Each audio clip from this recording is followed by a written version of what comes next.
Hello and welcome back to the Absolute Football Podcast, episode 7. Flying through them, Tom. Flying through. Yeah, it's starting to get into a bit of a routine now as well. It's slowly starting to improve as well, hopefully. Yeah, I think so. And this is a momentous occasion on the podcast because for the first time on episode 7, Tom has a microphone. Yay! So I don't have to deal with the rattling on my headset. So Louis is going to be very happy when it comes to editing. Indeed. And we might see improvement in quality. Who knows? Definitely not in knowledge. That's not going to be Yeah, analysis still the same. You'll just be able to hear our shite analysis slightly better. Yeah, just a little bit clearer. Yeah, which I'm sure will be the highlight of their weeks. Speaking of highlights of the week, nice segue. Look at that. What was your highlight of the week, Tom? Well, I'm going to make an honourable mention first with my Chelsea hat on for Edouard Mendy.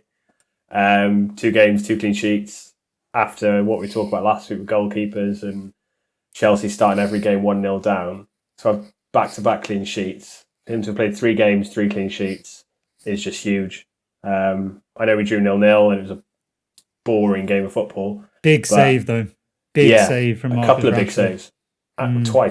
Twice. So it shows the difference of having a keeper. We lose that game with Kepa in goal. Well, yes. So I think that's huge. I know it's a boring game and we're sitting in mid-table at the moment with 3 draws, 3 wins, but you've got to think those 2 other draws against Southampton and West Brom probably don't happen if Mendy's playing, which is massive for the next 32 games or whatever we've got left. So if we keep him fit, massive positive for Chelsea. But my star of the week, it's not an individual. It's, again, I'm doing this more often than not, I've noticed now, but it's generally like managers' tactics over the last couple of weeks. So in particular, I'm picking out Brendan Rodgers against Arsenal. Of course you are. And there's a surprise. Why are we talking about that? Brilliant. So I think that was brilliant. I thought Southampton against Everton, they wiped the floor with Everton. They were kind of lucky in the end. And that's before the red card. And something I didn't think I'd be saying at the start of the season, but Ole Gunnar Solskjaer against PSG. I think it was genuinely a tactical masterclass. I think PSG were pretty poor. But for him to be 0-0 with all the pressure that's on him at the moment, to then go more attacking an hour in with bringing on Pogba, a change of system, I think was fair play. He's got a set of nuts on him for doing it against a team who just lost the Champions League final, who before the final, I think you and me were talking about, they could be the antidote to Bayern Munich, who are the best team in Europe. So to go away and do that, I think deserves plaudits for all the crap he gets. I think when he does do something right, and I think it wasn't one of these where it was a lucky game. They were probably the better team. I think he deserves a pat on the back, to be honest, and I'm happy to admit when I'm wrong. So let's break them down a bit then. So Southampton's one, Hasenhüttl. I mean, to come back from the 9-0 defeat, was it this time last year? Yeah, roughly last year. 9-0 at home to Leicester.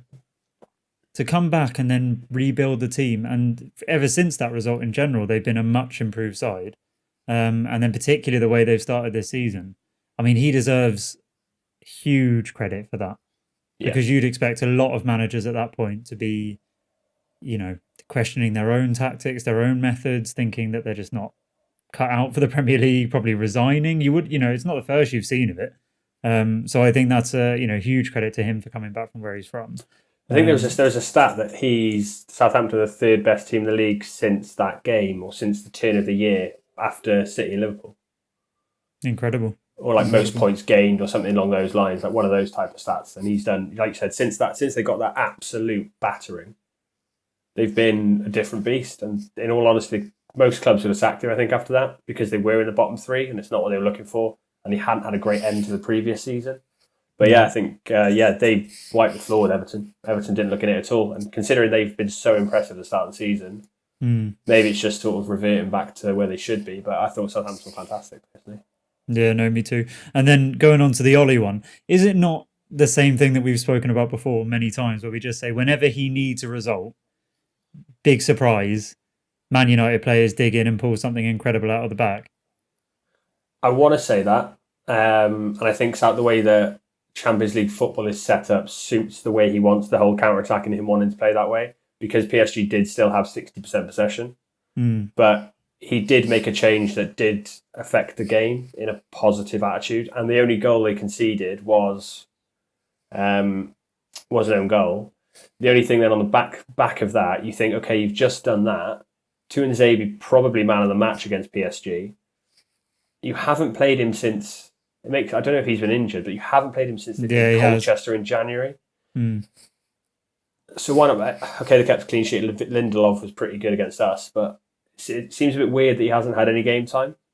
I think it was. I think it's because he has had such a long-term injury. I think it was a case of not wanting to overdo it. But then again, see, this is what I'd say if it was another manager. With Ole, you just don't know. It's just his who he's picking. He does have his favourites for sure. So has he only picked him because Maguire was injured? Like I don't. So it'd be very interesting to see but he probably then won't play the next game, will he? Because Lindelof played really well and Maguire's undroppable because he's club captain. When it should really probably be Lindelof and Tuanzebe. Although Lindelof's not been great, he had one good game, but I think that's more because Chelsea are a bit dead in all honesty. But yeah, I still think it was good. It was a nice tactical switch, and I watched the game. My last day down the pub, which was nice. So yeah, it was. Yeah, I think he just deserves a bit of pat on the back. And then we go on to Arsenal. Yeah, well, I don't know if I even want to get started on it because I don't want the whole podcast to be me talking about it. But I imagine you're going to press me for questions, for answers on things. Oh no, I just want to hear because I watched the game, or the vast majority of the game. And the reason that I've gone as a positive for Leicester and Brendan Rodgers is the fact that the way that it was set up, that he did start with basically a front two of Harvey Barnes and Maddison, wasn't it? Or like a 4-4-1-1. And I think they defended pretty well. But then it goes on the other side of that. I know Leicester are a half decent side, but the amount of chances that Arsenal had, should they have put them away before that? And then are you looking at players like Lacazette? I think it was Lacazette got the goal disallowed, wasn't it? Yeah. So okay. So I'll give you my sort of review of it then. So the goal that was disallowed should have counted, in my opinion. Granit Xhaka wasn't interfering with Kasper Schmeichel at all, and Kasper Schmeichel didn't even appeal it once. He actually punched the ball out of the net in frustration at his defence and started screaming at them.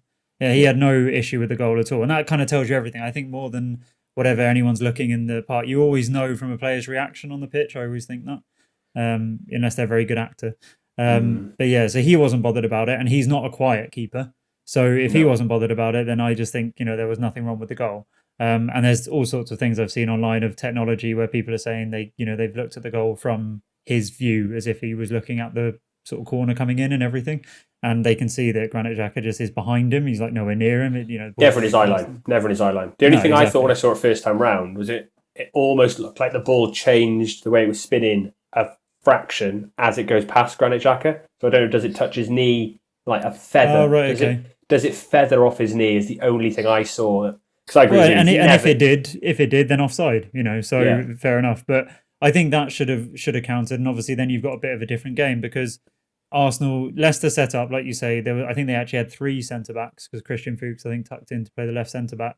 So I think it was a back 5, and then sort of 4 in midfield, and then it was actually kind of 2 banks of 5 really, and then kind of just one more advanced in the first half or for the first hour. And I think, their game plan was to sit behind the ball and look for, 1 or 2 opportunities. And Arsenal had to break them down.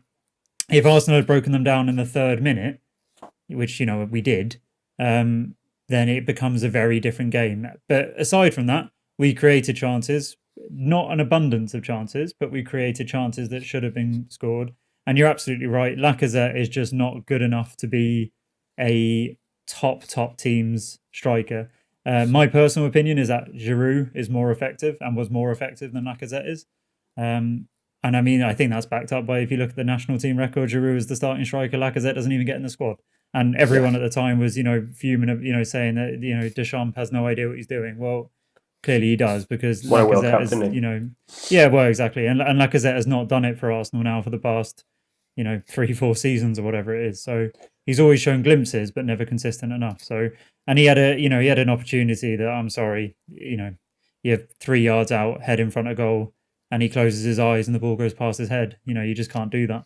He's and it must be so frustrating from your point of view that the whole thing that he was signed for, because the goals he scored in the Champions League, the goals he was scoring for Lyon, he was. I remember when it came across, it was like, right now you're title challengers. Now there's actually a chance, and Wenger left you with Aubameyang and him, and it was like, okay, you could do something now, and let Giroud go that summer, or did he get one more year?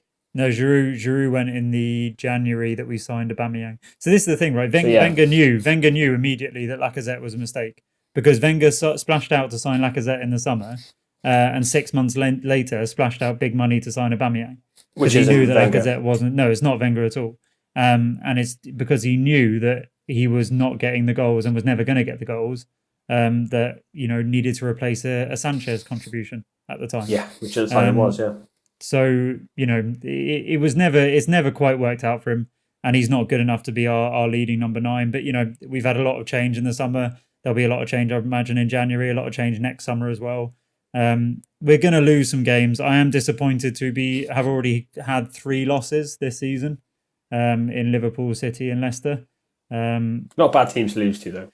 No, but the Leicester one should have been a different result. And beyond all of that, we didn't create enough chances at all. We didn't play well. It just was an off day. It really was. But I was also baffled by a few of the decisions, taking off Kieran Tierney and putting Granit Xhaka at sort of left back. It just made no sense to me. Yeah. And then Mustafi coming. I see Mustafi being on the bench. I don't understand why Saliba isn't. I just think Mustafi is not the future of Arsenal at all, whereas Saliba has the potential to be. I thought David Luiz had a good game. He was very good, yeah, and we looked, a lot worse on the ball when he went off. We couldn't get the ball into Partey enough either, at all. And he was getting frustrated because he's saying to the players, it was constantly the sideways and the backwards. That was the problem with Arsenal's performance, is that it was the safe pass all the time. And although you want to keep possession, there's got to be that time where you try and ping it into the midfield. And Partey's very comfortable receiving the ball in any situation, taking it and looking like he's going to give it away and then powering through, and he gets by those players and opens up a bit of space. And there was a few times I saw him, particularly towards the sort of 55th, 60th, 70th minute, where he was really getting frustrated with Mustafi in particular, saying, with hand gestures and stuff, saying, ping it into me, give it to me here. I want you to play that round the corner pass. I don't want it to go side to side the entire time, and then I'm trying to pick it up and I've already got 4 men on me. I haven't got any space to work with at all. Aubameyang was poor. It was just an overall poor performance. Leicester got exactly what they deserved, and they knew what they were looking to do. And that man, Jamie Vardy, is without a doubt one of the best Premier League strikers in the history of the league. So. And the second he came on, I text you. Well, the whole game I was sat there going, okay, we either need to score 1 or 2 in the next 5 or 10 because he's warming up. He's coming. It's going to happen, and we're going to against you guys as well. It's against the top 4 team. Of course, he's going to score. Yeah. And Arsenal in particular. And it's because though he knows that we can get turned very quickly with the ball over the top. And I thought, by the way, that ball from under, so underrated. Jesus Christ! Half volley, wasn't it? Half volley on, and he was at pace. He was sprinting at pace. He's left-footed as well, so it was his wrong foot. Very, very impressive. But I thought Leicester, I think you're right, tactical masterclass from Brendan Rodgers. I questioned Arteta on a few things, but, I think a lot of Arsenal fans were saying that they're annoyed with the style of play, and we spoke about this before.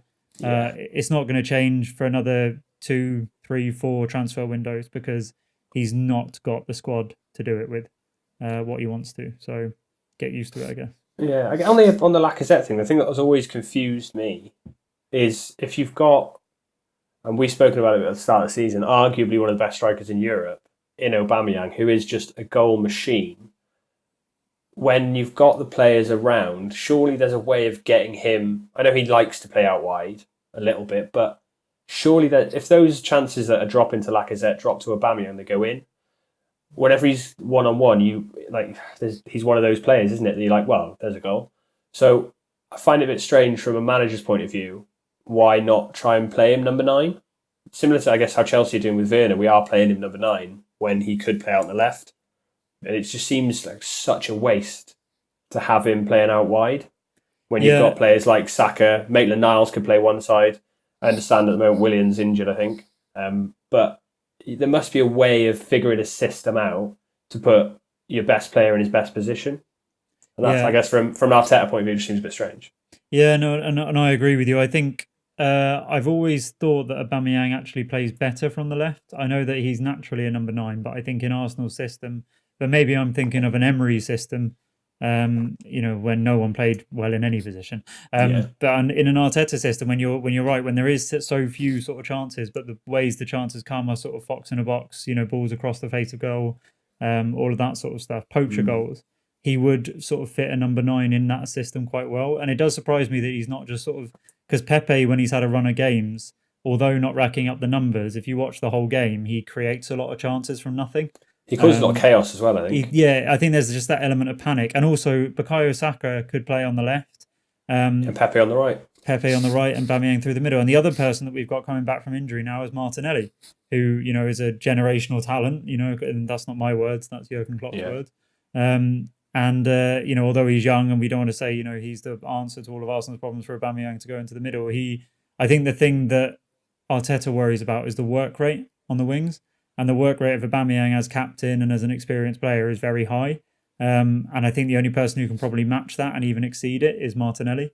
See, this is the problem. This is the whole thing with Mourinho and Hazard at Chelsea, is that Mourinho basically took one of Hazard's best seasons and what should have been one of his best seasons of his career and completely ruined it because Hazard wasn't being a defensive winger.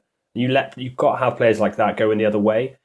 So I think to ruin your chance of having a decent number 9 by the fact that you haven't got anybody who's going to work hard enough down the left, so you're going to put Aubameyang there, I think it's a bit of a cop-out. I can see why people do it, but... Also, I think Bukayo Saka, actually, he has an incredibly high work rate, so it doesn't really make any sense. And also, if you play Ainsley Maitland-Niles as that left centre mid, he's up and down that wing all day long anyway. So I think, he covers that exactly like you've said, to be able to leave the people up there. I think there's some strange decisions lately that I'm not entirely in agreement of, but I do have time for Arteta because he's brought back some integrity for Arsenal. So I'm not going to get on his back too much lately, like at the minute. But if it doesn't improve, then, what are we? How many games into the season are we? 7? 6. 6. Well, I know Chelsea are 6, but I think City and Villa are only 5. So Arsenal have actually lost 3 in 6. Yeah. Well, you might be a team who's played 5 as well. I don't know. I know Chelsea have won 3, drawn 3. I thought maybe we played 7. I don't know why. I'll have a quick check for you now. Yeah, have a quick but yeah, so quick look. So you played 6, won 3, lost 3. Yeah. So that's the thing. I mean, the other results are good wins, and that's great. And like you said, they're not bad teams to lose to throughout the course of the season, but it does pile a lot of pressure on now, considering we've only played 6 games, to have lost half of them. It's a lot. Yeah, it is a lot. Everyone's lost games. I mean, there's already not an unbeaten team in the league, which is bad. Bad. So that there is a lot of time for, if a team finds some consistency. And like I said, Arsenal are not challenging for the title this season, despite David James's fantastic analysis. But we do want to try and get closer to Champions League football, if possible. I think then, sort of like going on to that, I think we say about David James' fantastic analysis. I genuinely think when you look at, so there's now we're in a league that's almost like the Spanish league, where there's a big 2 and kind of everybody else.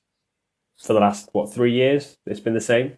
And you've got what's going on in Liverpool now with the whole Van Dijk injury, Matip's injured.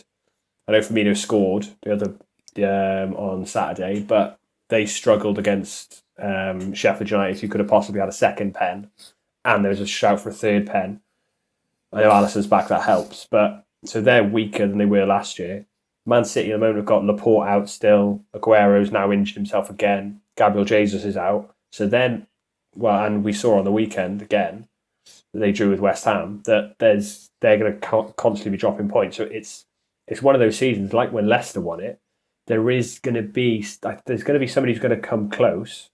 That's why I'm interested to see what Spurs do tonight. I know they had that draw last week, but if Spurs absolutely put a pounding on Burnley tonight, it's hard not to say, crap, they're not front runners, obviously, but possibly could be best of the rest. I think there's a lot of teams out there who, if they put a run of 10, 15 games together of good results, so you lose one out of those 15, then I think there is a chance for any team in the league now of the top, say, 8 to really have a run for it this year. Yeah, no, and I think you're spot on. I still think it's Liverpool's to lose, but I think you're spot on. I think City don't look like anything like close to their best. But like you said, this is the thing. This is the thing with City is they can click into another gear. All of a sudden, 15 games, 15 wins in a row. It's like, what was that season like about 7 years ago, where Brendan Rodgers with Liverpool, they won 14 games in a row, and all of a sudden went from kind of not really looking like anything to challenging for the title. So I think you're right. I think it is that close. Pep did it at City as well, where they just did a silly amount of games just winning on the bounce, just non-stop. Oh yeah, when on I remember that. Was that like when they had the game against Liverpool around Christmas time? No, it was a game against Newcastle, I think, around Christmas time, and they lost it. And everyone was like, "Oh, it's Liverpool's title. Then they've won it," And then City just put on a massive amount of run of games, and I think it came down to 1 point in the end. Yeah, exactly. Unbelievable. So yeah, no, I agree. But so my highlight of the week was actually, last week obviously we had the most depressing episode of the podcast ever, where we got so down about the basically eventual and inevitable death of football. I don't know if you've seen this week in the news that Sky and BT have demanded that the pay-per-view is scrapped. They're really angry about it. And actually, when I read into it, I understood a bit more why then. So I thought, giving some context to this, I thought that BT and Sky had basically negotiated a deal to say that we're showing more games than we've ever shown before, because they used to only pick out like 1 or 2, and now they're showing every single game that's on in that match week. And we're doing it as part of our normal subscription service, and we need to basically be charging extra for these games. That's what I initially thought was the case. I hadn't looked into it at all. What had actually happened is obviously the Premier League the government had given the go-ahead for fans to return to the stadiums. I can't remember when it was. October this year, it's supposed to be, yeah, sometime soon. Recently, I mean. And then obviously, the COVID rate started to increase and everything, which again, I still don't understand why that affects fans in an outdoor football stadium. But anyway, whatever. If only there were 60,000 seats for them to all be socially distanced between. I think it was a London Palladium. They did an indoor show, and it's just rammed. You see the pictures in it, and it's like, okay, that's. Do you know what event that was? That was Arsene Wenger's book opening. Was it? Oh, so that's why loads of football. That's why loads of football fans were. Showing it then, yeah. But yeah. So anyway, obviously fans could no longer return to the stadiums as planned. The ticket sales could no longer go ahead as planned. Obviously, the Premier League as an organisation receives a commission from those ticket sales, a percentage of them. And basically, they decided their way of recouping some of the money that they weren't going to get from these ticket sales was to sell the games through Sky and BT as the broadcasters. Sky and BT have now sort of backlashed because they never thought it was a good idea. This is their own spokespeople at the time this week saying they never thought it was a good idea, never wanted to go ahead with it, were kind of not forced into it, but certainly, hard negotiated into it, and are now furious, want it all scrapped because everyone's blaming them, as I did. So I think it's great to hear, and I don't know if it will happen, but I like to see at least that they're putting pressure on and joining in with the kind of football community idea that it is a stupid thing to be doing anyway. Well, because on the flip side of that, then, so I saw this article come out as well, and I was like, yeah, it's great. But at the start of it, the Premier League came out and said it's nothing to do with us. It's the broadcasters. It's the broadcasters' decision. So who's lying? Interesting. I didn't know that. There's always these bloody two sides, isn't there? Because the Premier League came out, they said it's nothing to do with us. They've bought the rights to the games. They're free to do with it however they wish. But that's what makes more sense in my head as an outsider. But then for them to release it so publicly and the Premier League to have zero response, it makes me think. I guess you don't want to. It's then who's got the power, I suppose, isn't it? But because then it's just going to be clashing heads the whole time. Because the whole point of the broadcasting deal is that it's not so much you can decide which games you get, because obviously a certain number of games you get, and I guess Sky and BT then have to decide between them who gets what. Like they're doing it with the BBC and stuff. Played a game earlier on in the year. But surely, if you've bought the rights to the games, it's up to you. You've paid whatever it is. It doesn't seem to make sense. The only ones I can kind of get it for is the whole that you're not allowed to televise a 3:00 kickoff. on a Saturday. There's that stupid rule Mm. from like the 70s, because they thought people, if they show the games on TV, nobody will go to the stadiums, which obviously wasn't going to happen. But yeah, I don't know who to believe on it. But I think as long as they scrap it, I don't really care. No, exactly. But you're right. It is frustrating then, because from a fan's point of view, all you want is the transparency, and the honesty, and to kind of have these two completely opposing sides. Maybe it's just one of those things that they're actually both involved, and this was just a little bit of a PR opportunity. But Yeah, as long as it's scrapped, then I don't really care. I haven't actually heard any movement on it being scrapped. I've just heard that they were putting pressure on it to be scrapped. So I think as well, if you put it, if you're looking at it and being conspiratorial, if BT and Sky blame the Premier League, nobody's going to unsubscribe from the Premier League. Yeah, that's a good point. But if it's Sky and BT's fault, if it's their fault, people could legitimately go, I'm going to cancel my Sky subscription, I'm going to cancel my BT subscription, and I'm going to, as we spoke about last week, consider alternative ways of viewing matches.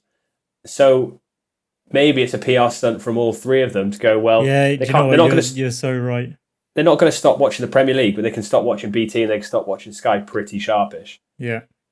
And then, I can't. Of course, for the Premier League, then to be able, for BT and Sky to be able to say, and if we lose our subscriptions, then the fees we pay you go, and so all for best for all parties for us to be able to blame you. Yeah, exactly. Yeah, I think you might be right there, mate. But I wouldn't be surprised if it goes, because of the stuff. I think it was Liverpool fans. They're Liverpool fan group. Play it, or I don't know what it was, with like season ticket holders maybe. All paid £15 to go to food banks instead of viewing the game. A lot of clubs have done this. Yeah, I've seen this. Yeah, so aim clubs are matching it. But wasn't it Leicester? Weren't Leicester the only club who opposed it? Oh, were they? When it actually came down to it, actually, yeah, I think everybody else said, "Yeah, we're all for it." They voted for it. So yeah, but then we're going to start getting back into the conversation of last week. There's just these massive companies, massive businesses as they are, have no consideration for the end user. Being us. But you mentioned actually there about the money going to the food banks instead, and that actually links quite nicely onto my star of the week. Because so it's an individual, but kind of not for his footballing prowess, although that's very high as well. Marcus Rashford. So obviously he's brought together thousands of massive corporations, as well as tiny little cafes, tiny little restaurants, shops. Literally all sort of people who can provide any sort of food product. He's brought them all together from all over the UK to be able to provide the free school meals to not disadvantaged, but low income household children across these school holidays and hopefully beyond as well. Which obviously was disgracefully rejected by the UK government. So yeah, I just think, I know it's not necessarily football related, but for him to be doing what he's doing and using his profile as a footballer in the way he is something I haven't seen in the game before. And I think it's to be commended for sure. Yeah, making me look like a shit now. I need to talk about football and you pull that out of the bag. Tap me up. Well, no, I mean, it is the absolute football podcast of you. Yeah, true. Absolutely. Yeah. No, I agree with you 100%. And I think the biggest thing about it is that he scores the winner away at PSG. He's 22 years old. And on Thursday morning, whenever it was, he got home. He was in the food banks in the morning on Thursday before training. It's they've got a rest day or whatever they had. He gets back to Manchester, God knows what time in the morning, but he's up there doing food banks on the Thursday morning. It's like give that man a knighthood. Yeah, well, exactly. But then as well on that, it came out, interestingly, media darlings and all that kind of stuff. Sterling's created one today. He's come out and said he's creating his own. Yeah, I saw this. I think that deserves a lot more publicity because the amount of crap he gets for being... Well, for every paper just seems to have it in for him, even if he does run like a T-Rex.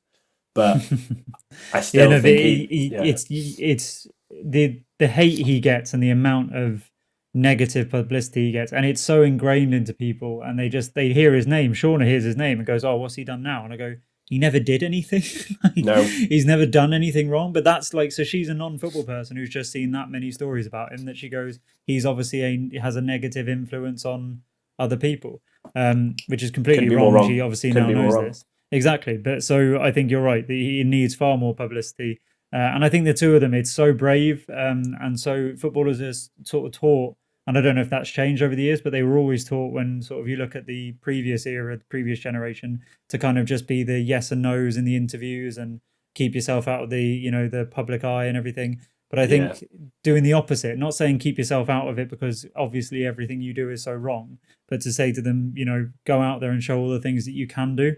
And I think it's far more probably about them as individuals rather than any media training or anything. It's certainly not PR, stunts or anything. It's not like I'm saying that. I just think that to see footballers to do such fantastic things for the world, way beyond football, is incredible. And let's just hope that, and it's like the whole Juan Mata thing about the 1% of salaries. It's starting to become more and more, and hopefully they all see that they can do it, and it's not something that is out of the realms or out of their grasp to be able to do that sort of thing that has such an impact on the world. So no, I think it's the thing it'll do as well is it'll stop those idiots who come out and say, "Oh, if footballers get paid $300,000 a week, why don't nurses get paid $300,000 a week?"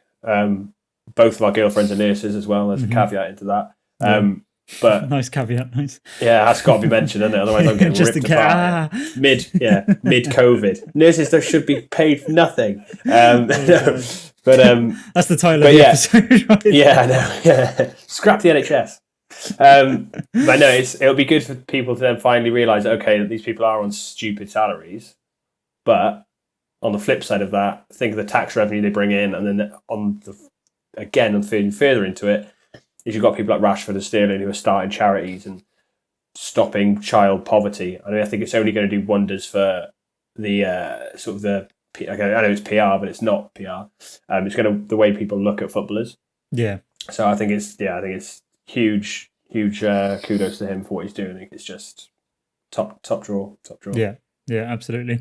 That was my star of the week. So what is so obviously apart from you being a massive stinker and mentioning football and not that fantastic bit of news there, what is your footballing or football general stinker of the week then? Yeah, from Louis Mother Teresa Perry. That's my Twitter name now. If anyone wants to search it. At Mother Teresa, it is at Perry. My stinker of the week is, which I never thought I'd do after the first couple of episodes of this, which just shows how much I flip-flop my opinions, is Everton.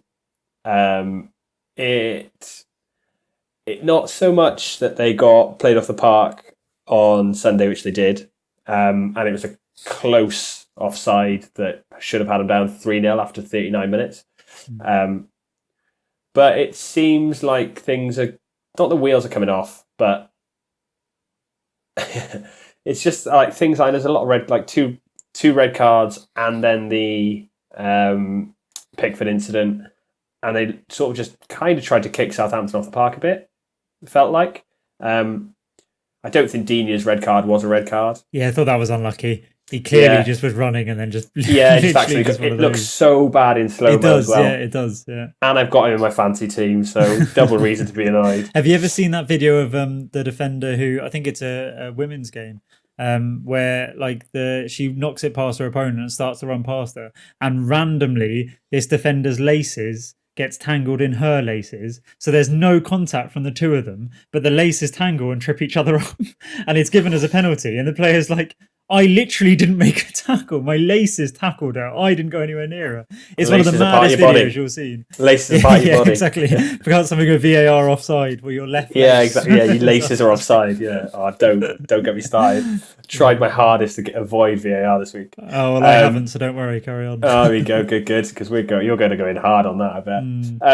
I guess it kind of links to VAR slowly, doesn't it? But I think Everton look a bit shaky over the last couple of weeks. I don't think they look great against Liverpool. They got battered. It could just be an off week, in fairness. I think maybe Richarlison was a huge loss. Iwobi came in for him off at half time. Says a lot. Mm-hmm. So maybe I think Richarlison doesn't get enough credit because he doesn't rack the numbers up. But his work rate is ridiculous. He's just one of these guys who just runs himself into the floor every game.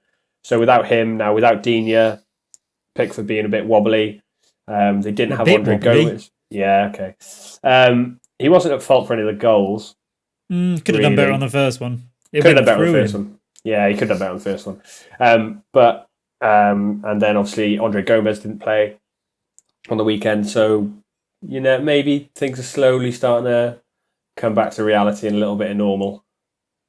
I don't know. I still think that, it's like you said, if they can put together, if they can get back onto, they've been probably the second best side in the league so far this season. Maybe even the best. I still don't trust that Calvert-Lewin's got it.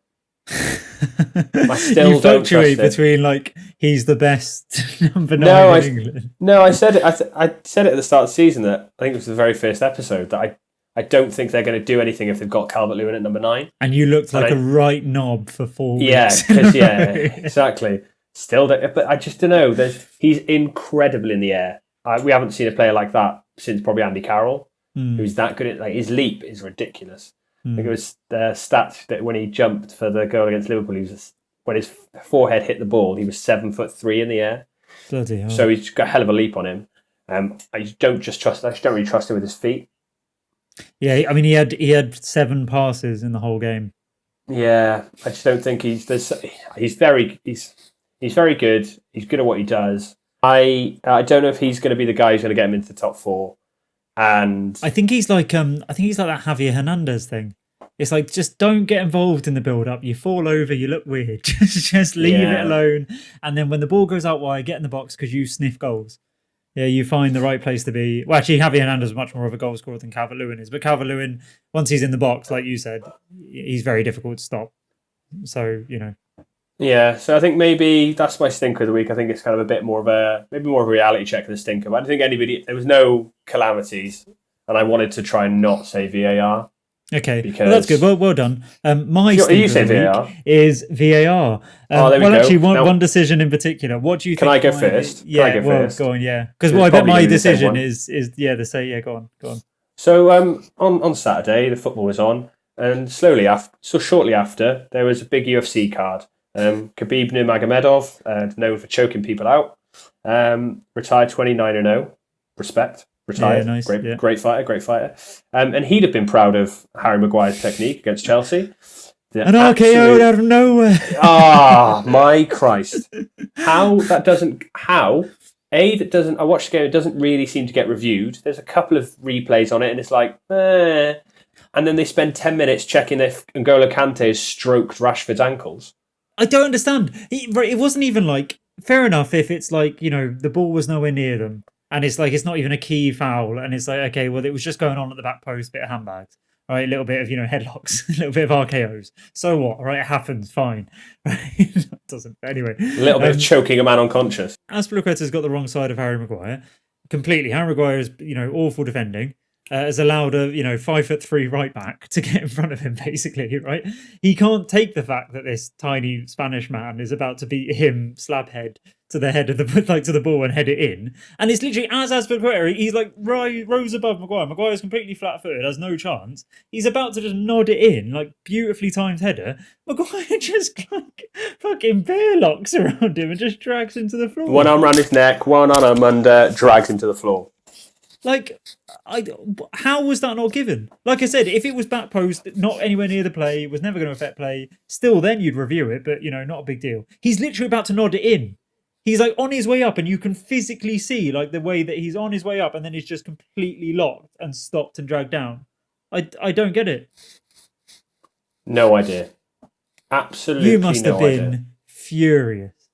Because then, if you look at that, that's the thing, because Chelsea weren't good on the weekend, and we were set up for that. Basically, we were set up the same way Leicester were, to just contain, and hopefully get something. Perfect away performance, and that was it. We went in there. Look, if that's the thing, if there's a penalty there, and it's Jorginho on penalties, he's on the pitch, it probably goes in. I think he's only ever missed 2 in his entire career out of 30 odd pens, so good chance it's going in. And Chelsea walk away from that with a 1-0 win. Everybody against Ollie as well, because the whole thing at the moment is it's Ollie versus Frank. The headlines are a completely different story. Tactical masterclass, blah, blah, blah, blah, blah, all of those kind of things. I know Chelsea weren't good going forward, and there's some concerns there, but I'm more happy with the 0-0, to be honest. So yeah, if we get that pen, which we deserve, different story. And if we get an away win against United, I know United aren't Alex Ferguson's United, but an away win against United is still a big result for anybody. When you look at their starting 11, furious, mate, absolutely furious.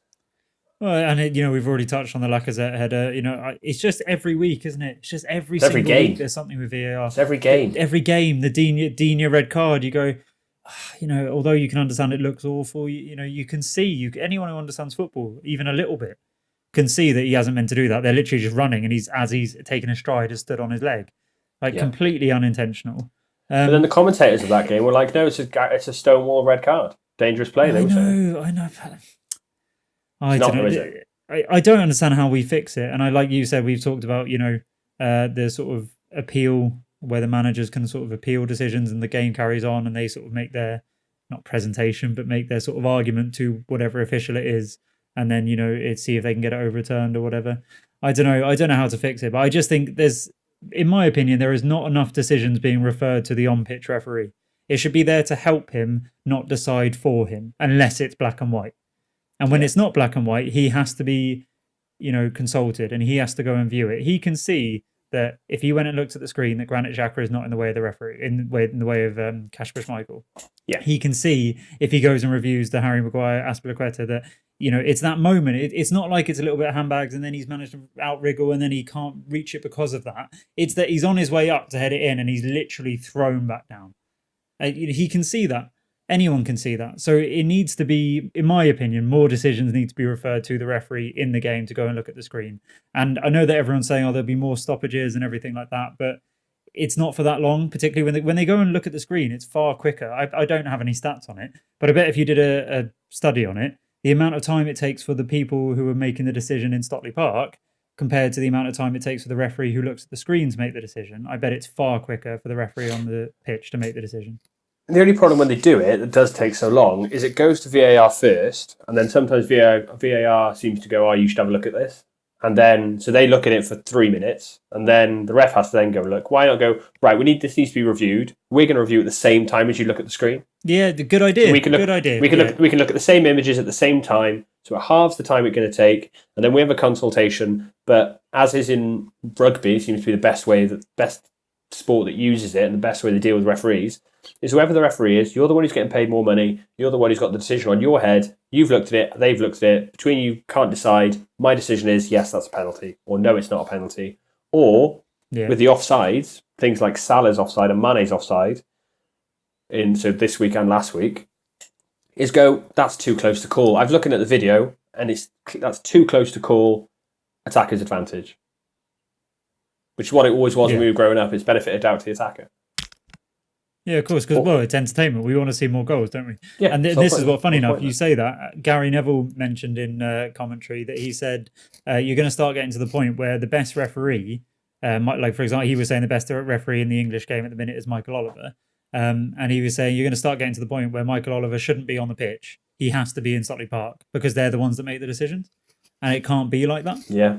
It's got to be the referee, like you said. I think that's a great idea. I think the referee goes and looks at the TV at the same time as VAR people. He says, right, okay, I've had a look. What do you think? They say what they think. He says, right, well, I don't think that. I think this, or I agree, whatever it is. And then they come to whether it's a voting thing, 2 out of 3 or whatever it is, and it gets overturned or it stays the same. And then like you said, attacker's advantage, that's got to be the rule. I think Wenger actually he was talking about his role in UEFA, saying that if he wants to change it, it's a bit extreme, but he wants to change it so that if any body part that you can score with, if any body part is onside, then it carries on, and you can score the goal.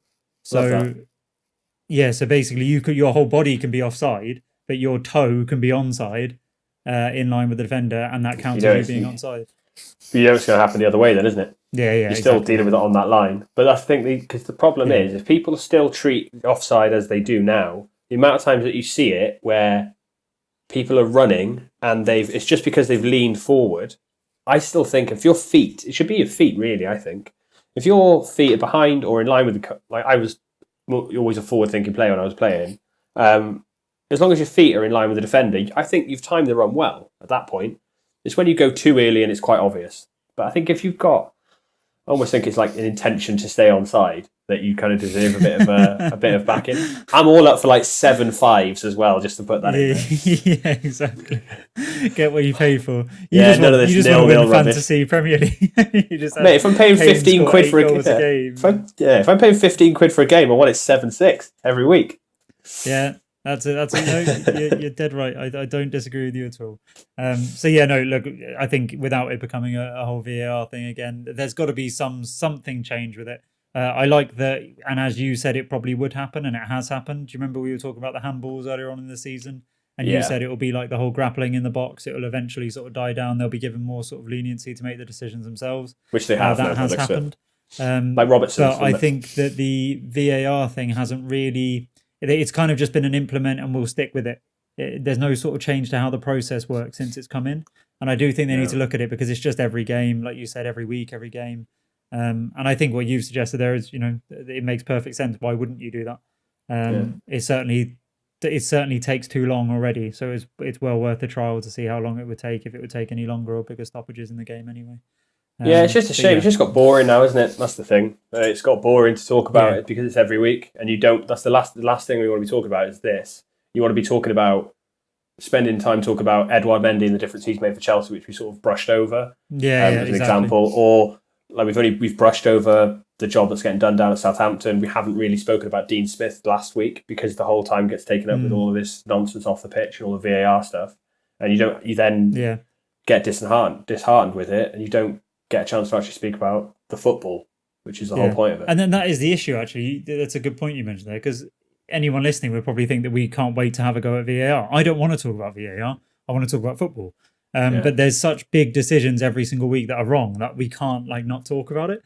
So something needs to be done, and they need to look at something with the process. They seem quite stubborn too, so I don't know if they will, but I think something... Yeah, strange, isn't it? But anyway, so we are in lockdown at the moment, as Tom mentioned last week. In Wales, proper lockdown as well. Is in lockdown. Proper lockdown. Everything's shut. Gyms are all closed. I can feel myself getting fatter by the day. Okay, so I want to transport you to a happier time, Tom, because there's this sort of belief that as soon as we get to 2021, that midnight will strike, and it'll be the 1st of Jan, and COVID will no longer be a thing. I think we forget that this is probably going to be a little while, little couple of years.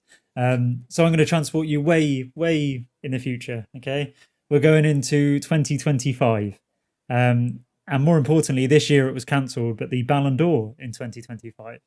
Now I'm going to imagine, right? We're in France, right? We're sort of waiting for it all to be presented.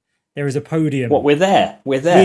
Yeah, because they've invited the podcast has got so big. Yeah, in 5 years they've gone the Absolute Football Podcast. I mean, is there anything more football central than the Absolute Football Podcast? They must attend. You and me presenting the awards. Brilliant, yeah. They went, should we get Messi? Should we get 6 or 7 time Ballon d'Or winner Messi to present it? No. Louis and Tom from the Absolute Football Podcast are all ready to go, and their suits and everything. So anyway, right. So we're there. I was about to say there's a podium, but it's not F1. So there's not a podium. There's 3 trophies. There's a bronze, silver, and gold ball. Right. I want you to put forward your. I'll give you. What should I give you? I will give you a top 5 players, and then you can order them of who will win the Ballon d'Or in 2025. Okay. Top 5. And you've got to give you a rationale. Do you want, actually, we'll do it. Should we do it together? We'll sort of... No, do separate because we might pick different people. Yeah. So, as of today, if we're picking the 5 in 5 years who are going to be the best of the best, I think you can't realistically look past Mbappe. Got to be there, surely, because by then he'll be 26. By then he'll have moved, and I think he's on the verge of getting a nomination for being one of the top 3 or 5 players in the world as it is. Anyway, so I think Mbappe probably does win it. Haaland.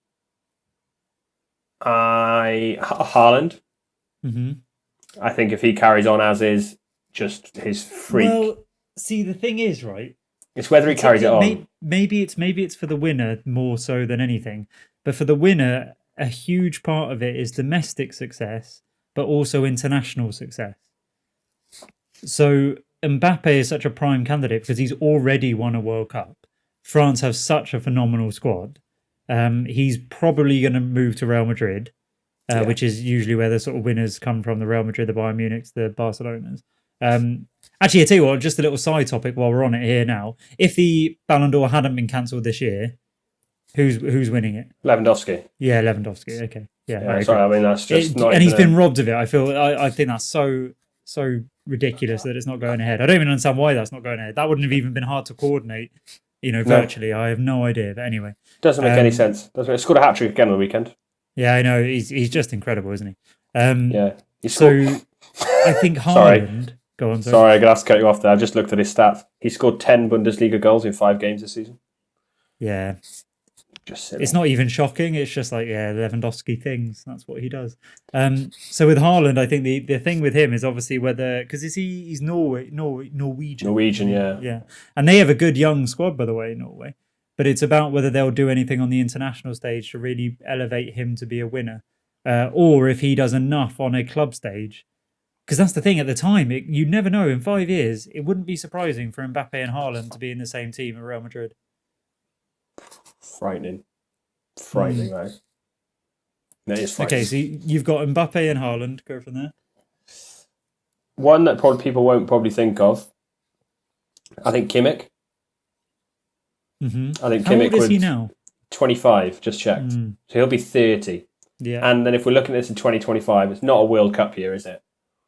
No. But their 2021 is the Euros. So it'll be 2023, 2025 could be a year that there's a European Championship. The 2021 Euros is still the 2020 Euros, and it's still going to be the 2024 Euros. Okay, so we're going to change the year to 2024, so Joshua Kimmich and Germany can win the European Championships. Right, nice. And he'll be captain by that point as well. So I think Kimmich's going to be there or thereabouts, just because of how good he is now, and he just seems to be getting better and better and better. Okay. From when he was a right back to now being a central midfielder that you can still play right back in the Champions League final, just an immense footballer. And the fact he's German, like you said, on the international stage. Probably not going to leave Bayern Munich. There's always that chance. I'm going to say Leroy Sané. Because I just think he's just freakishly good. If he stays fit, Leroy Sané, I think, is going to be in that conversation. From some of the... So I was watching a documentary last night, documentary. Makes me sound cultured. 5-minute YouTube video. It was part of how the Sané move happened from City to Bayern. And it was showing some of the highlights, and it was like some of the goals he scored and some of the stats. It was like, and he's only 22, 23 as well. So I think he's going to be there. So that's 4. Who's your final? I think, like you said, you've got to think of their international team. I think you have to be playing for one of the big countries generally to be doing it. I know Ronaldo won it when he wasn't really doing much with Portugal, so kind of puts that to one side, but his numbers were just freakish. I think when you get to... I don't think people are going to be putting up those kind of numbers again. I know Haaland is and Lewandowski is at the moment, but I think the playing field's levelling out a bit.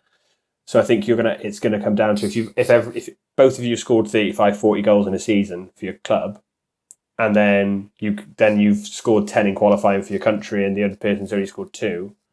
I think that's going to get taken into consideration. So I think you probably do have to be playing for a top 5, top 10 team in the world in terms of internationals. But the fact that Bale never got a look in for the Ballon d'Or is an example. I think there was a couple of years where he probably should have been there. And then the 5th one, I'm not sure. I want to say, because it's not a tournament, I want to say De Ligt from Juventus. I know he's had a shaky first 18 months there, but what he did for Ajax was just immense. So if he's got that in him at 20 to captain Ajax to a semi-final of Champions League, he's got the ability to take over what Virgil van Dijk's doing at the moment. It's just for 2025 around 2024, are they going to give it to a defender? Not going to happen, really, is it? It's whoever scores the most goals competition, really, isn't it? So I can't figure out who my 5th one is, so I'm going to pass to you to do your 4. whilst I think who my fifth one's going to be. Okay, so I'll give you my full list. Actually, I made a list of quick player, and I actually think I've made the mistake of going too young with all of this because of how young Messi was when he started winning his and Cristiano Ronaldo. You forget that that's not the norm. They were just freaks, right? So usually players start winning the Ballon d'Or at around 30, 31, that kind of age, right? I think any younger, and it kind of isn't that realistic. So when I look at my list, so the full list I've gone with is Jadon Sancho is in there as an opportunity. Mbappe is my number one, right? I think he's my, if I'm answering the question, which was, who will win the Ballon d'Or in 2025, mine is Mbappe. Haaland's in there. Foden is in there, which actually brings me to another interesting topic, which I'll bring in after this one. I went for Fati at Barcelona. He's only 17, so he'd only be 21 at the time, but he is a very, very good player. He's the one I wanted to put in on mine, but I didn't. Vinicius Jr., only 20 again. So all of mine are basically sort of 20 or 19 or 17. Rodrigo from Real Madrid. I went with Martinelli as well at Arsenal. De Ligt, and then I had Sane in there as well, obviously 24 now. So I think he is a real contender. The other one that I went in as a bit of a wild card, and that's only because I've watched him this season. He's had a lot of injury problems over the last 3 years. Has always been an incredible talent, but I've watched him this season and I've been like, wow, you are standout in that team, and that is a team of superstars, and that's Kingsley Coman at Bayern. He has been incredible this season, and so I really think he's 24 as well. If he can do a Sane and stay fit as well, I think he could really have a chance of being one of the best top 5 players in the world at that time anyway. Fair. It's a wild card. For sure. I can't see that because of Sane and Gnabry. I can't see it. I mean, like I said, I know he's been injured a lot, but whenever I've seen him play, he seems to drift out of games. Like I said, he's still stupidly young. And isn't he? His stats, hasn't he won a league title every year for 7 years or something like that? And he's only 24. Because he won it at PSG, then went to Juve, Juventus, Bayern, and then Bayern. Yeah, unbelievable. Incredible. But there's a thing with him as well, that when Vidal signed for Bayern Munich, that I can't remember what it was. I think he got asked, who do you think we should sign? And he said, nobody else I've ever played with Kingsley Coman. He said, just sign Kingsley Coman. Yeah. So that's part of the reason that they signed him, was on his recommendation. He kind of knows football. So for sure. I'm going to throw another wild card in there. If we're going to bring it, like you're saying, everybody you're talking, there's going to be 21, 22. So fair, good effort if you do it by then. Is Sterling going to get to that stage? I mean, 25. He's 25. He's 26 in December, so he'll be 30, 31. You forget how young he is. 25. He'll be 30. He'll be 30 by the time we're talking about this in December of 2025. So just hitting his prime. He'll be just turning 31. And possibly, as something I've literally only just thought of now, with the way that Man City is set up, and we constantly go on and on about how, and I'm probably going to get ridiculed for this because I'm probably going to shit on Pep for doing exactly what I'm about to say, but they haven't signed a striker, and we all know they need a striker.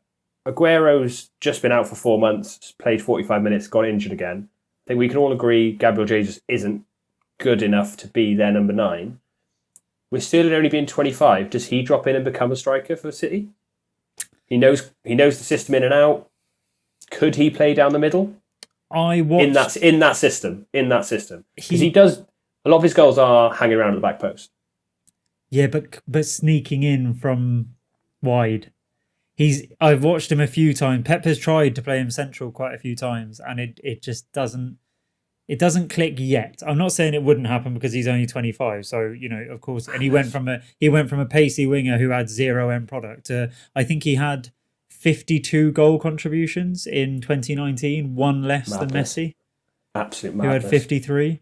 So absolute madness. I can't say that it wouldn't happen because I never thought he would be an end product person anyway. And he is. He certainly is. So I can't say it won't happen. I haven't been convinced when Pep has tried it so far. But then again, Wenger was never convinced of having Sanchez down the middle.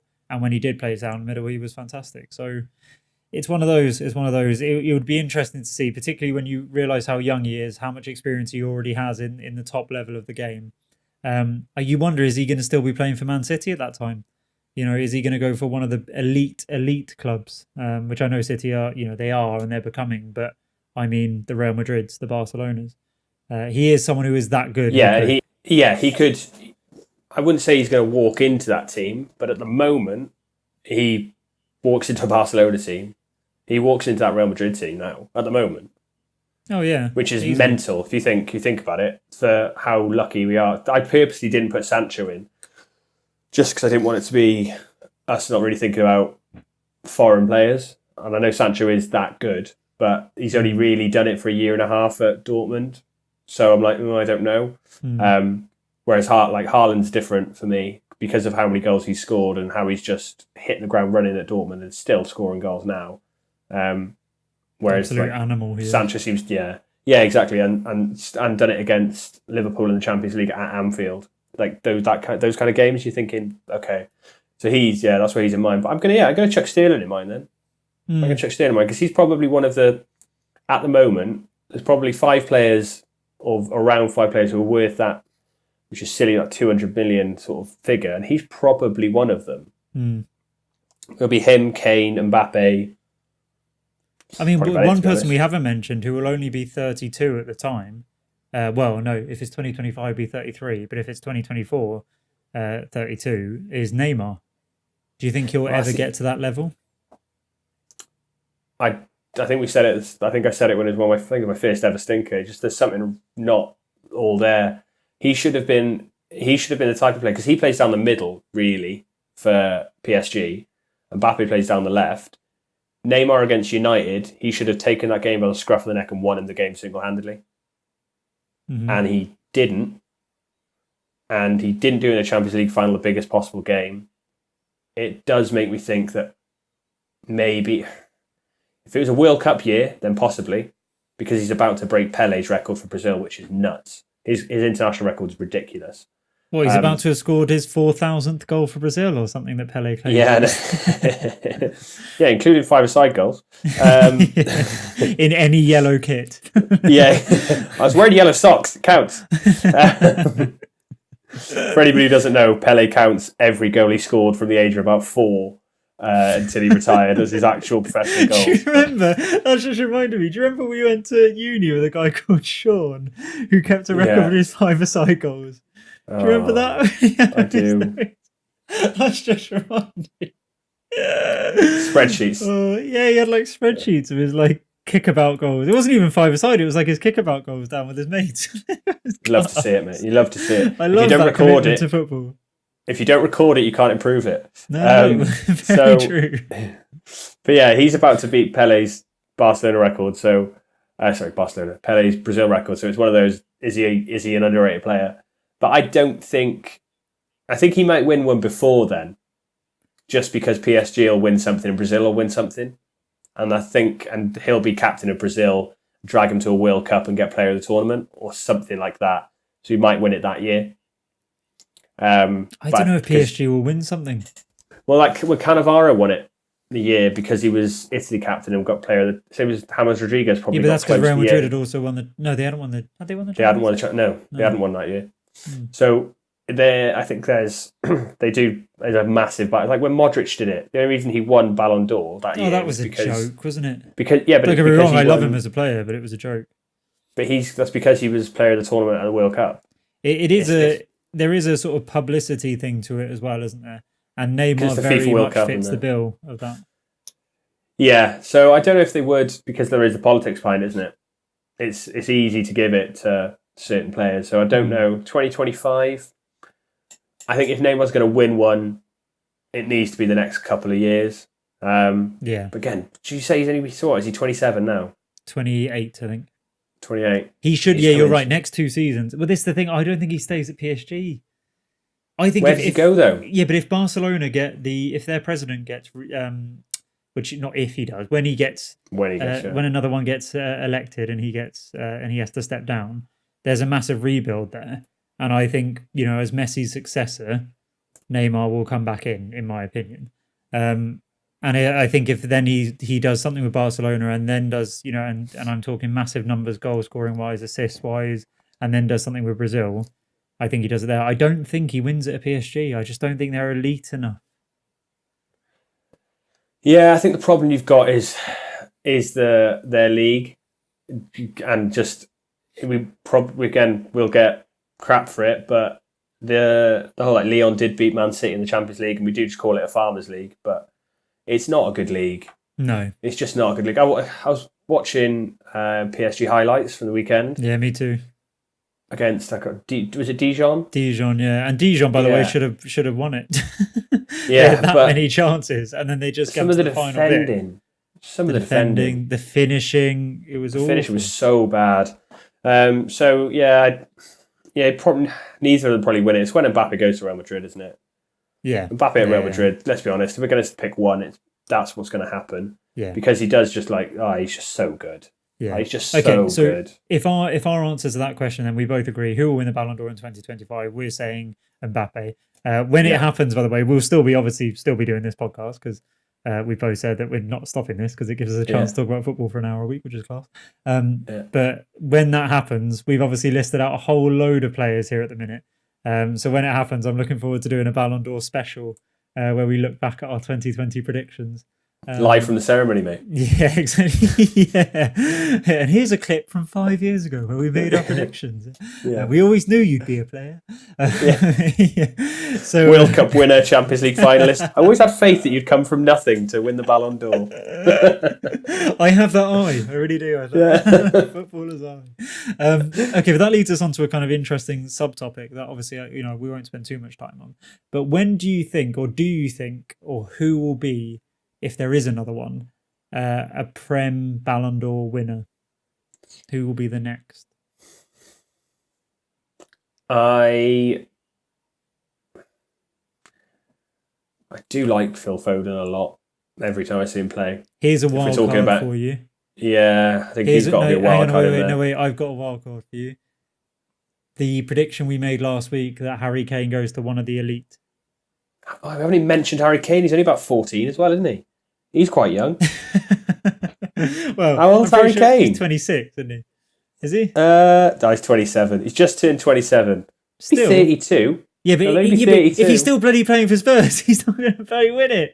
He needs to go to. Yeah, he's not going to do it. One of the big ones. Yeah, that's true. So, but will he be? So in my head, it's Kane or Foden. I'm going to go Sterling. Or Sterling, yeah. Sterling. Okay, a top 5 next Prem Ballon d'Or winner. If this happens at any point in the next 10 years, when we're doing 2030, we'll do an episode looking. Yeah. Go on then. So I'll go Sterling, Foden. Kane. Yeah. Foden. Yeah. Jadon Sancho, will he be back? Does he come back? Yeah. Probably Jadon Sancho.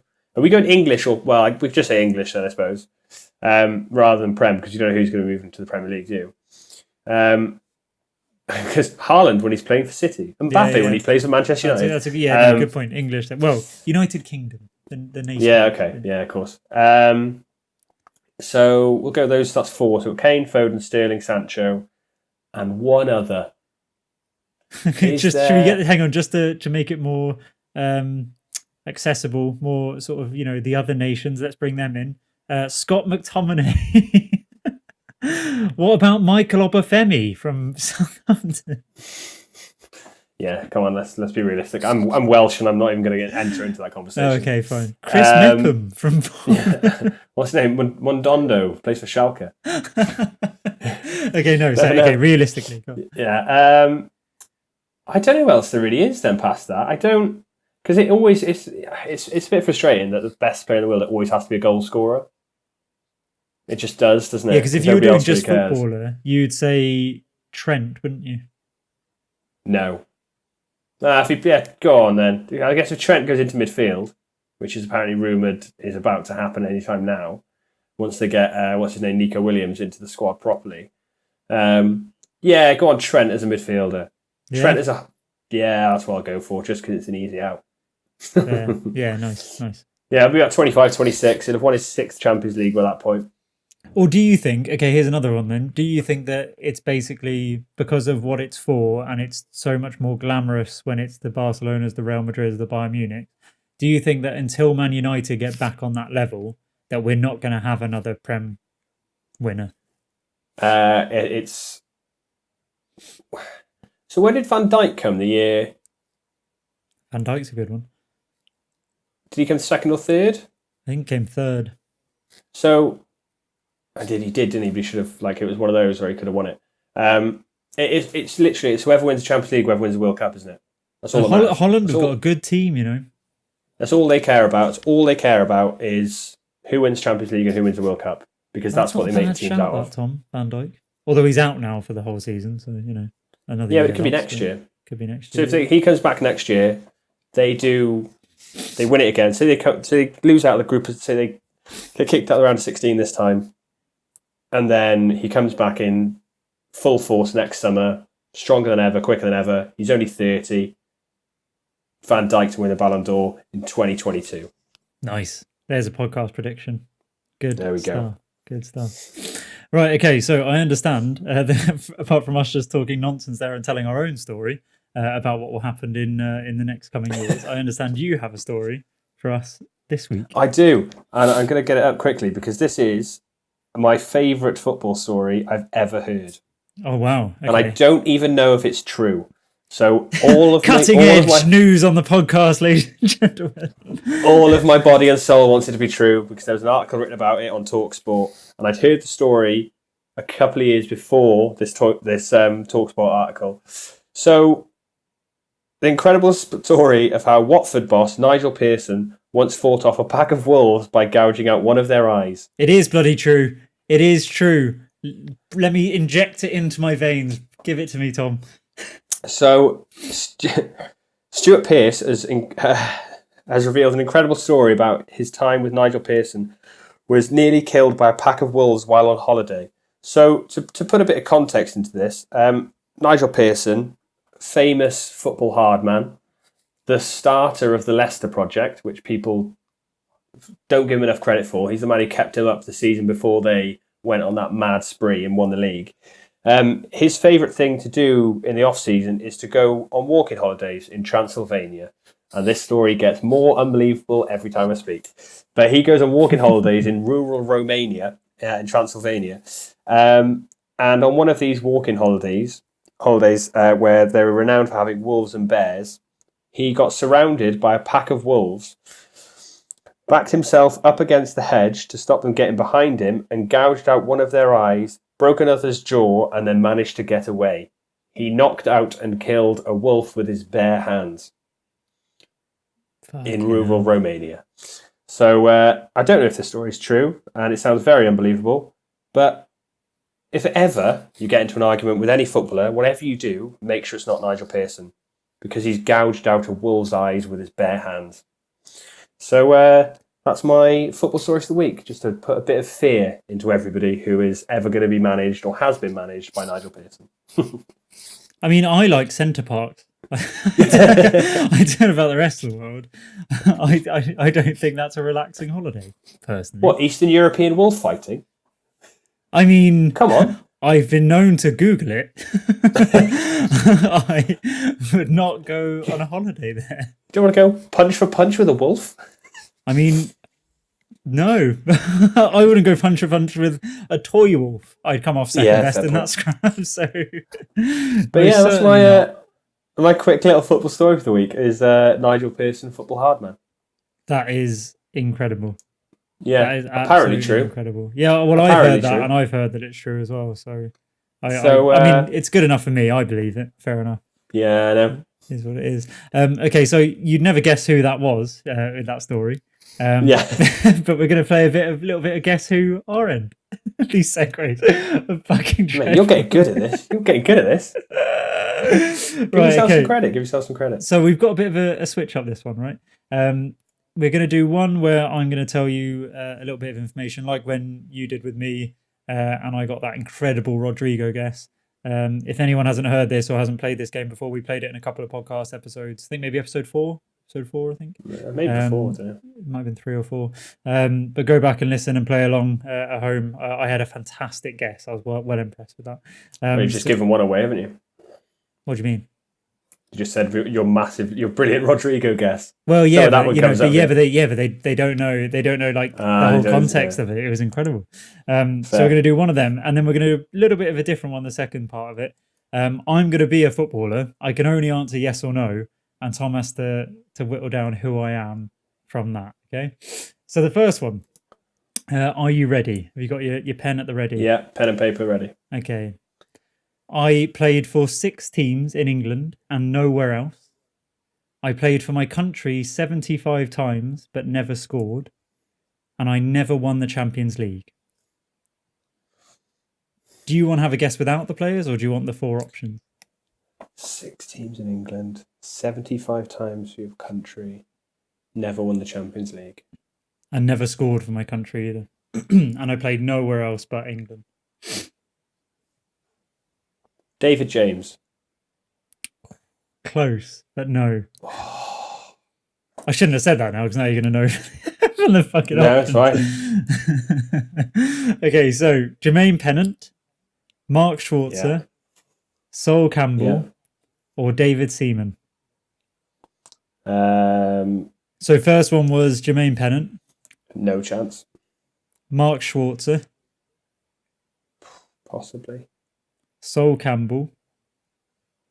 Okay. And David Seaman. Start with David Seaman, because I think he played for 6 teams. Oh. He was at Arsenal too long. I don't believe he played for 6 teams. I don't think it's Seaman. Sol Campbell. He had a flirt around in the lower leagues, didn't he? But he did score, I reckon. It's got Mark Schwarzer then. With 6 teams. Do I have to name the 6 teams that Mark Schwarzer played for? You can have a go if you want, yeah. So he played for Chelsea, I reckon. You reckon he played for Chelsea, do you? Yeah. Right, yeah. Middlesbrough. Mm-hmm. Where did we sign him from? I reckon he played for something like Aston Villa for a bit. Fulham. Yeah.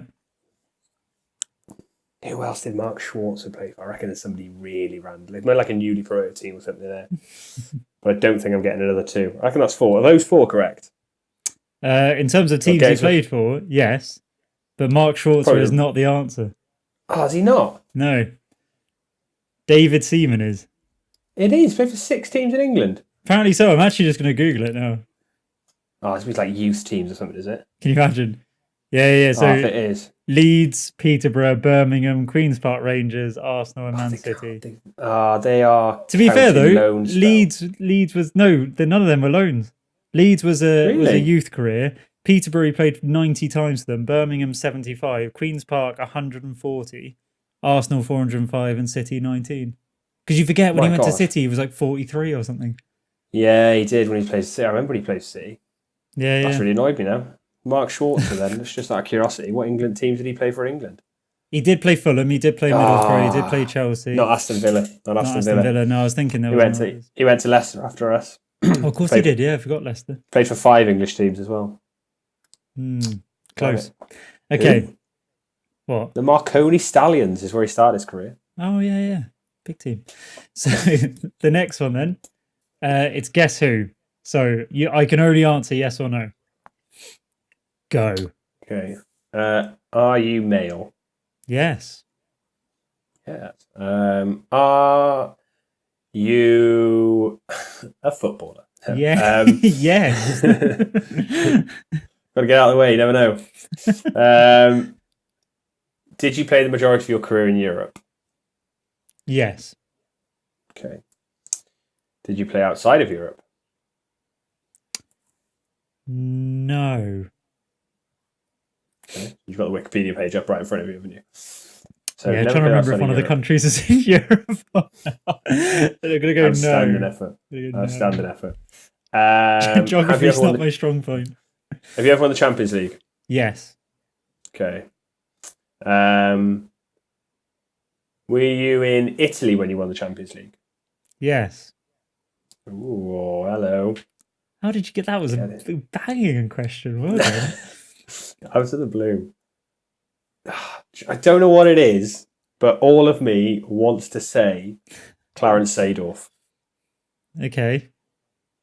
Well, it's fine. I tell you what, we'll do a at any point. So are you Clarence Seedorf? No, hang on, wait. At any point during this, you can ask me 4 times who I am. Okay.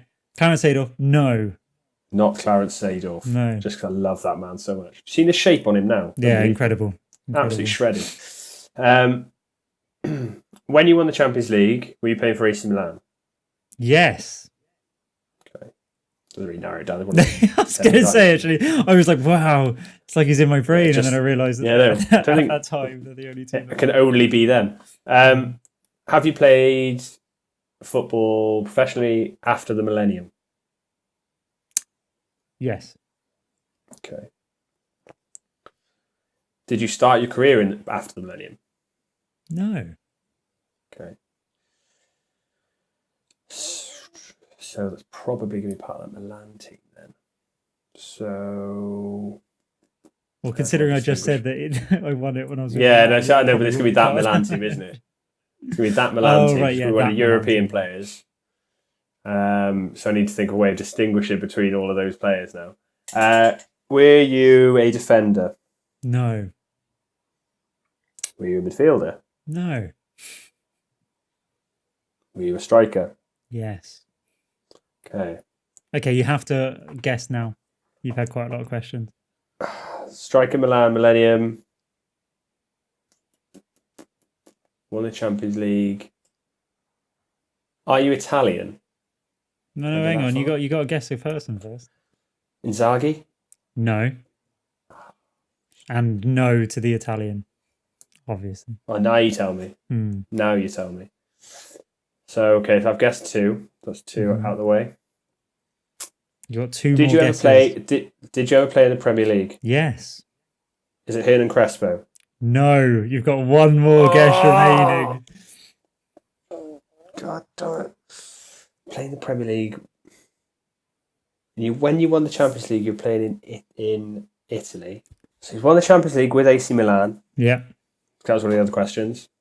He's a striker. Played after the millennium and played in the Premier League. So was Gareth. Nailed on. It was Crespo. Nailed on. It was Crespo. You've got one guess remaining. I know, But you've got as many. You've got. We'll do. You have 5 more yes or no questions, and then you have your final guess. So picturing this player who is a male footballer who never played outside of Italy, outside of Europe, according to your geography. Yeah. Won the Champions League whilst playing for AC Milan, and was a striker, and at some stage played in the Premier League. Yeah. And is Italian. No, he's not Italian. Otherwise, you wouldn't have gone Crespo. Oh yeah, of course, yeah. Was he Italian? Are you Italian? Sorry. No, you've already asked me this because you asked it before Inzaghi. Oh, okay, fair enough. Did I? No, I can't have done because Inzaghi's Italian. That's why I'd have said. Yeah, so I said, no, sorry, you asked it after Inzaghi. Oh, after asking. I made you have a guess. Sense, I made you have a guess, and then I answered it. Yeah. So he's not Italian, but played in Italy, played for AC Milan, striker. Were you part of the squad during the famous Istanbul game? Yes. God. Oh, I think I've got it. Keep asking to narrow down because you've got one more thing. Keep asking yes or no questions. I want to go balls to the wall and guess it because I think I know who it is. Did you play for Newcastle? No. I was convinced. Mate, so you got three more questions. You know he played in the Premier League and you know he was part of the Istanbul squad. What can you ask? Yes or no questions. Come on. I know, I can't think. I can only think of Inzaghi and Crespo played up front. Or in my head I was thinking Yondell Thomason with the Newcastle one. So I'm sure he played for Newcastle for like 3 games at some point in his career. And definitely played for AC Milan as well. You are going to kick yourself. Striker. And we're talking definitely striker, not like attacking midfielder. Like striker. Oh my good Jesus Christ. Make sure because you've got one more question. Yeah. Are you Ukrainian? Yes. Yes, Jesus. Woof, that could have been really, really awkward. Oh, with like one question remaining. You lucky man. Okay, go on. Who am I? You are Shevchenko. Yeah. Oh, God. Shevchenko. Yeah. Oh, God. When you were like, is he part of the Istanbul squad? I was like, Yes, a massive missed a massive penalty. Their best player at the time. Close. Jesus. Yeah, exactly. Oh, can you imagine and I was that thinking, as well? like, because obviously he played for Chelsea and everything. I was Yeah, like, I know. how are you not going to get this? How am I not getting that? Me. Amazing. It's Yondell Thomason. when you were like, oh, I've got it. I was like, oh, penny drop. You were like, did you play for Newcastle? I was like, fucking no. What? What? What question is that? Could it have been with all those answers? Could it have been Yondell Thomason though? I reckon it could have been. I don't know if he won the Champions League with them. Yondell Thomason. To be fair, he's 40. He won it in 2002 with them. Milan. He was with Milan 2002 to 2005. So I reckon he did win it. I reckon that is also the correct answer. All the way up to when you said, "Are you Ukrainian?" Yeah, right up until the last question. So to be fair, when I said Newcastle at that point, it could still have been Yondell Thomason. No, you're spot on. Yeah, you are. Wait, when was it? When was Istanbul? 2005. So yeah, they won it before then. Yeah, they won it in 2002. Oh God, you love to see it. Mm. I love it when it's like a really obscure one. Yeah. That there was absolutely no need for me to have actually known that whatsoever. I thought to myself, I thought he's going to get that really quickly because of the whole Chelsea. Yeah, he won it in 2002, 2003. Yeah. But then I thought actually it's quite a weird one to get. So yeah. Well, that's the thing, because that's how is it that's really embarrassing that a Chelsea player who was arguably at the time the best striker in the world, and I pick Yondell Thomason ahead of him. I just realised I said Torovin when I meant Voronin, so there you are. Oh God, yeah, I remember him. Yeah, but yeah, no, I enjoyed that. I think that can be a segment going forward. That's a good one. That was fun. I don't know if he was part of he might have left. I want to know if he was on the bench against. He would have been, 2005, yeah. Yeah, he missed the penalty. Did he? Yeah, he missed the final penalty. Dudek saved it, and Yondell Thomason. Yondell Thomason. Sorry, I think Shevchenko. I'm going to get Yondell Thomason kit after this. Yeah, I don't know. Maybe, who knows? Maybe. But yeah, anyway, no, that was good fun. I enjoyed that. We'll do that again. Okay, so that's us done for episode 7 of the Absolute Football Podcast. Thanks very much for listening. Yeah, if you haven't checked us out on any of the socials yet, please do. We're on Twitter, YouTube, Instagram. As always, get in touch. Any questions you have, any thoughts, any feedback on what we've been discussing, or anything you'd like us to discuss. If you think there's any teams we sort of neglect and don't really talk about very often, then let us know. We're happy to talk about anyone and everyone to do with football. So yeah, thanks very much for listening. Tune in next week, and we'll speak to you soon. Take care as always.